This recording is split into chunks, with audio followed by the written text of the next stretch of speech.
welcome back to the podcast, everybody. This is going to be episode 2 of the Getting After It podcast. Today, we are going to be talking about the benefits of daily exercise. I know it sounds like a very exciting topic, but I promise it'll be good. With that said, I want to preface just by going into I am not a doctor. Okay. If anything I say sounds a little strange, do some research on your own or just consult with your actual doctor. That is usually a good idea. Um, I just like fitness and I like health, and it's something that I'm interested in learning about and, you know, getting better at. So keep that in mind. All right. I'm not a doctor, but let's talk about where my obsession with, because you can call it an obsession, really. My obsession with working out, being physically fit, staying active, where all that came from. Ever since I was a little kid, I kind of wanted to look like Dwayne Rocky Johnson. I always wanted to be that huge buff dude. No, but on a serious note, I've always been involved in sports, like with Wham. If you know what Wham is, it's youth basketball. You go into this sweaty old gym where you play, you practice for a good hour, and then at the end of practice, someone's mom or dad brings some snacks for the entire team. Usually, it's like Capri Sun with some Chips Ahoy. Talk about a good end to a night. That's when sports was really nice. But I also grew up playing like soccer, volleyball.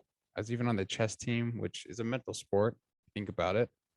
And I really was focused on volleyball throughout like my high school career and all that stuff. So I've always wanted to be an athlete, tried staying active, made that a priority in my life. Go on hikes with my family and go backpacking in the high Sierras.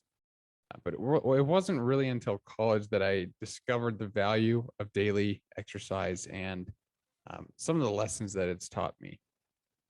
Uh, One of the biggest lessons is that daily grind of I have to wake up and I got to go to the gym. Like that to me is the only way I can start my day. If I don't start my day going to the gym, and even if it's just for a walk, 30 minutes, if I'm not getting active at the first part of my morning, I can see a significant difference by the end of the day. Like I'm just not thinking clearly. I, have a hard time paying attention, kind of feel depressed, honestly, like waking up and hitting it hard right away. That sparks my brain and gets me excited for the day. It tells me, hey, you already did one hard thing today, so whatever comes next, it's not going to be as hard as that sled push that you just did or that, back squat. So that's always something that's helped me too, is like it's the beginning of the day, do something hard, you could do whatever comes your way, like no matter what. Obviously, that's a subject to change, but another thing that like I really discovered the value of daily exercise is the community aspect of it.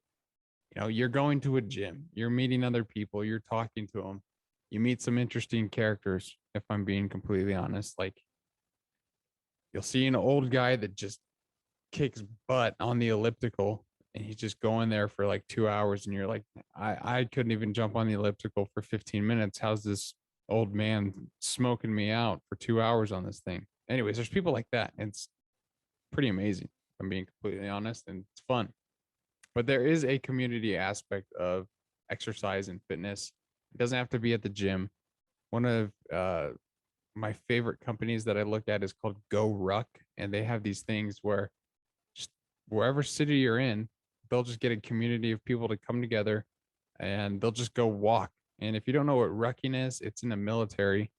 You put on your rucksack's what it's called, but it's basically just a really heavy backpack full of stuff, right? And they'll just go on hikes. Just, I mean, go for a ruck. So that's really cool. You're all trying to accomplish the same goal. And I think that's where my obsession with uh, exercise and fitness came from, is it's goal pursuing, right? If you want to start losing weight, you set a goal and you go to the gym and you start losing weight. So the community aspect is something that's a lot of fun to me. I just enjoy getting together with a group of people and doing something, even if it's bowling, whatever that might be. It's fun. There really is a community, and that's one of the things I want to do with this podcast is develop a community of people to where I can say, all right, I'm in San Diego. I'll be at the beach at 5 a.m. Whoever wants to join me, we're going for a 4 mile run. Pretty simple. I would love to develop something like that. In fact, I'm just gonna say it right now. This Thanksgiving, my brother and I we do something that we call Hell for the Holidays, and it's an annual thing.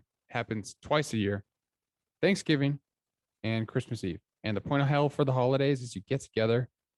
I mean, so far it's only been me and my brother, but we get together and we just push ourselves until we can't even move.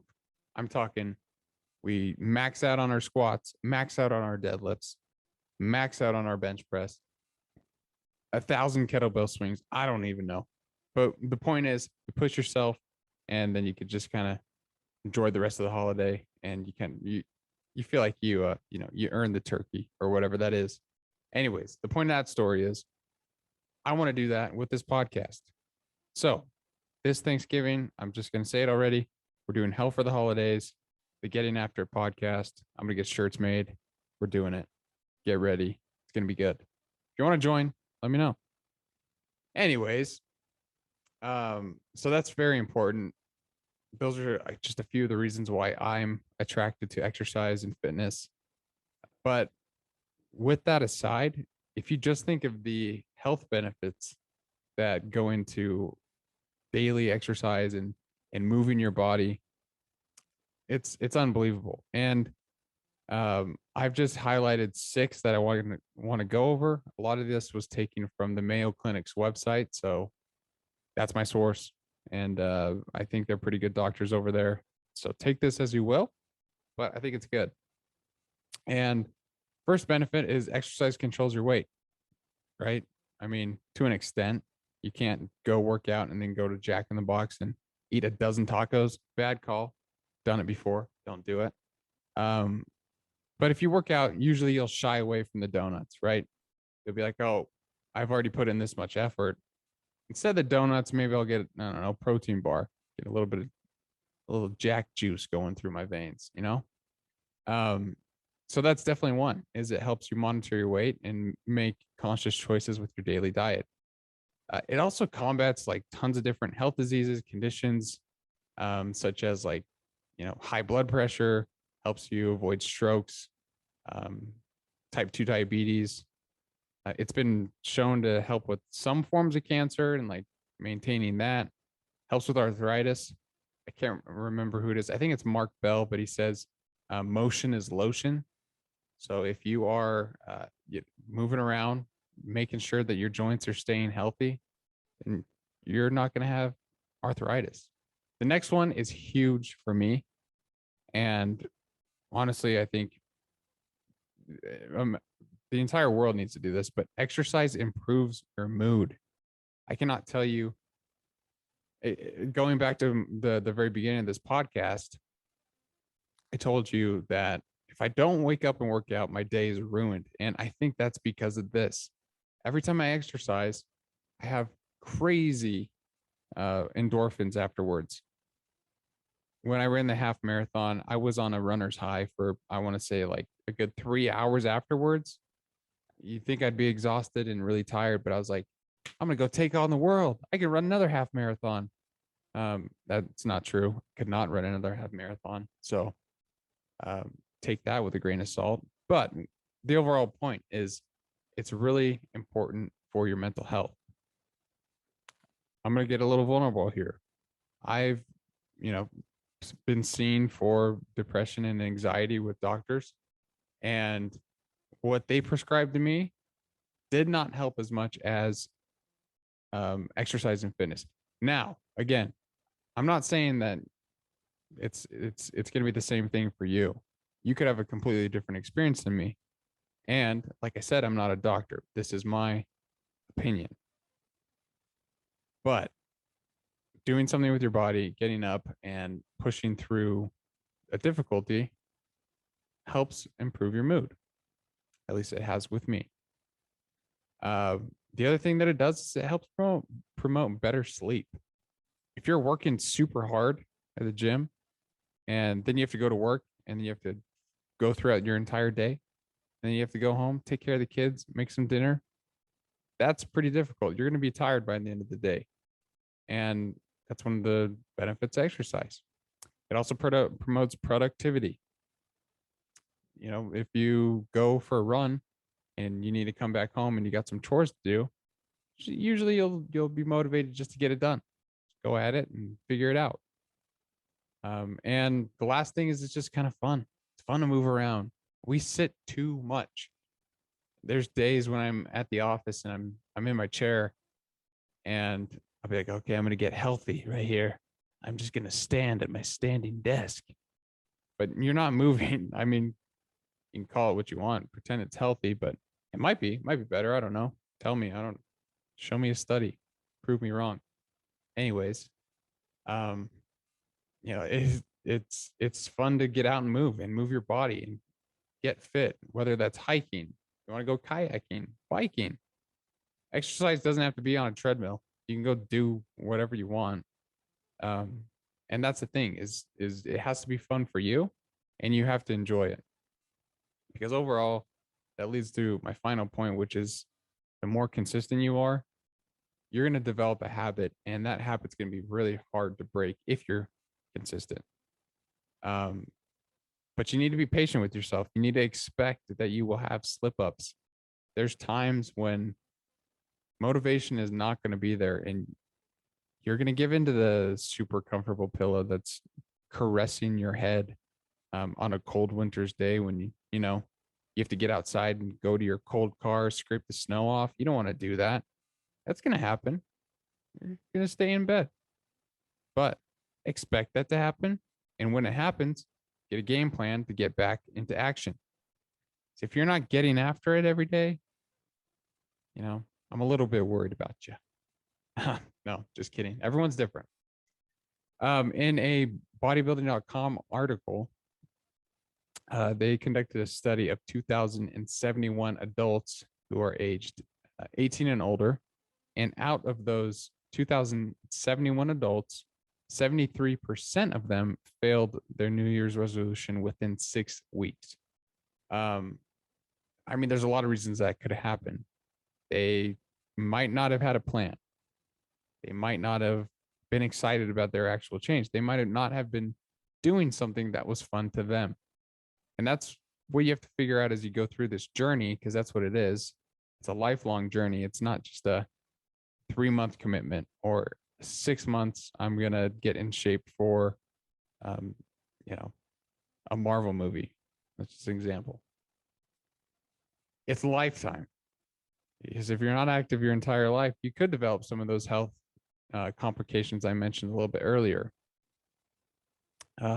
So be patient with yourself. You won't be hitting the gym every day right out the gate, and that's okay. That's totally all right. But you don't want to give up long term.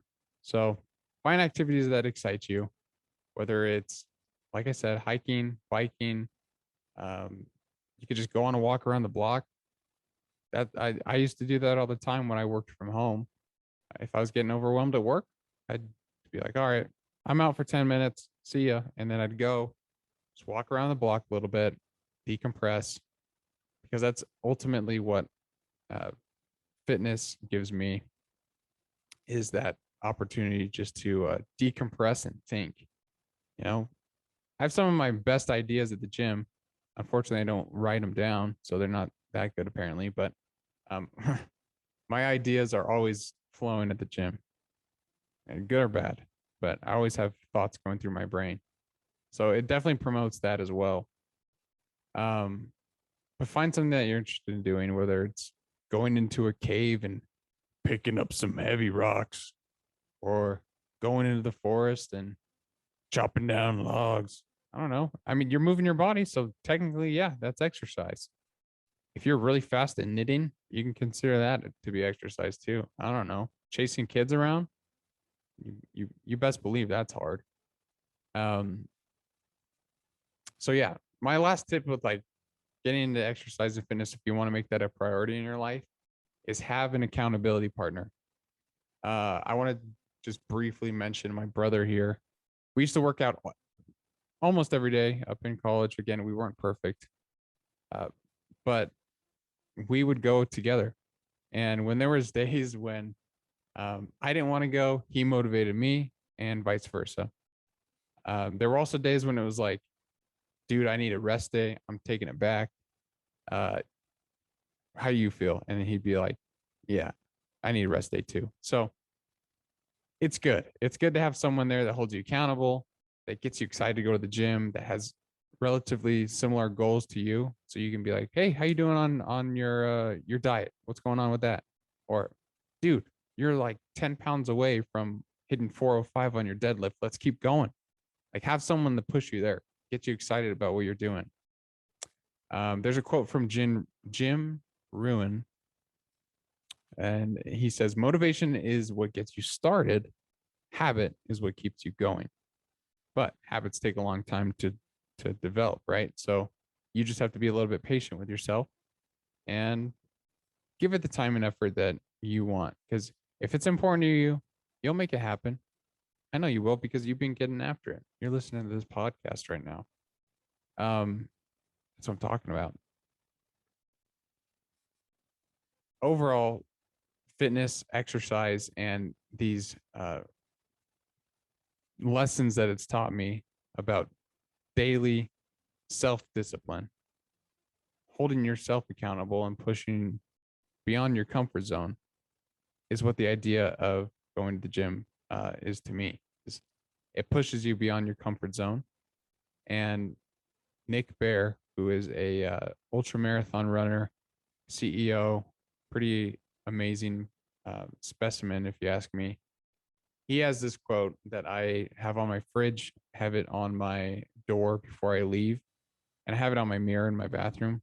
So a little over the top, but it's growth is a choice. And the reason why that's important to me is you need to understand that if you're going to commit to growing, it's going to be difficult. You're going to go through growing pains. Whether that's growing in terms of your muscle size, you're going to be sore and you're going to have to eat a lot. So you're not going to be comfortable. If you want to, study and become a lawyer, this isn't fitness related, but it's going to be difficult. You're going to have to grow your brain, right? And study, put that time in, put that effort in. And it's not going to be easy. Ask one person who's gone through law school, and they'll tell you it's definitely not something that's for the faint of heart. But the more you go, the more you put in the effort, and the more that you commit, the easier it will become. It'll never be, so easy to where it's like, oh, alarm clock goes off, get out of bed, go. Unless you're a machine, I don't know, but it doesn't get easier. You just get better. And that is what fitness to me means. It's just self-improvement, finding areas that you need to work on, and then putting in the time and effort to do so, and being consistent. There's one of my favorite books. For those of you watching, here it is. It is called The Discipline Equals Freedom Field Manual. You guys knew I wasn't gonna do an episode without mentioning my best friend Jocko. But in this manual, he has something that's called staying motivated. And I just want to leave you guys with this and read it very quickly for you. It's actually a little bit longer, but that's okay. It says, don't worry about motivation. Motivation is fickle. It comes and goes. It is unreliable. And when you're counting on motivation to get your goals accomplished, you will likely fall short. So that goes into if you don't have goals set, kind of doomed. So don't expect to be motivated every day to go out there and make things happen. You won't be. Don't count on motivation. Count on discipline. You know what you have to do, so make yourself do it. You do that with discipline. Everyone wants some magic pill, some life hack that eliminates the need to do the work, but that does not exist. No, you have to do the work. You've got to hold the line. You've got to make it happen. So dig in, find the discipline, be the discipline, accomplish. That's it. That's the end of the quote. And that's it. I mean, you're not going to be motivated every day to get out there and exercise, but when you step back, you detach and you think about the benefits that are going to come from getting up in the morning and going on a run, or getting home from work and taking the kids on a bike ride around the neighborhood, you're going to feel better. You will. And that's a Brett Russell promise. If you exercise consistently, you're going to feel better. And on that note, thank you for listening to this week's episode of the Getting After It podcast. Since I don't have an intro yet, I learned that I can do this. This will be my outro. Sorry, excuse me. Thank you for listening to the podcast with Brett Russell. Anyways, thank you guys. Thanks for tuning in. Catch us next week as we go into another topic that I like, and we'll go from there. But peace.